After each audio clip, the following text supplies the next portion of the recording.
Another very important functional aspect of any kitchen is to have proper ventilation. These things have been real popular over the last few years. They're called OTRs, or over-the-range microwaves. But homeowners have discovered a few problems with this type of approach to ventilation, and one's very obvious in that you're using these burners probably more than any other, and the vent stops right here, so that can be a problem. The most ideal situation is to move those odors and the heat all the way to the outside. Many times this type of unit will only allow recirculation, air coming in here, going through a charcoal filter and back into the room. Again, not the most ideal situation.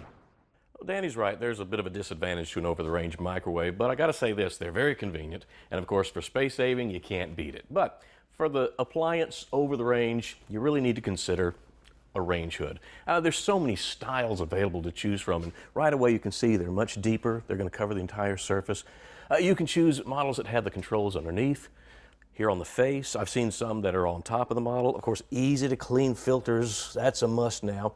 But what's really great about the new models, the lighting. You've got these lights that are either LEDs or quartz halogens. That's great. But before you make your choice based on style and features, there are two numbers you need to think about. Let me show you. I really like this model. It's very sleek, very contemporary looking.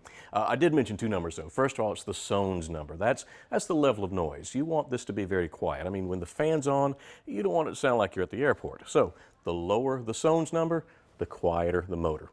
The second number has to do with your CFMs, how many cubic feet of air per minute that this will move out. You see, with kitchens, it's a little different.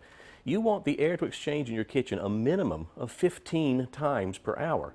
So that number is important, but figuring out is a little complicated.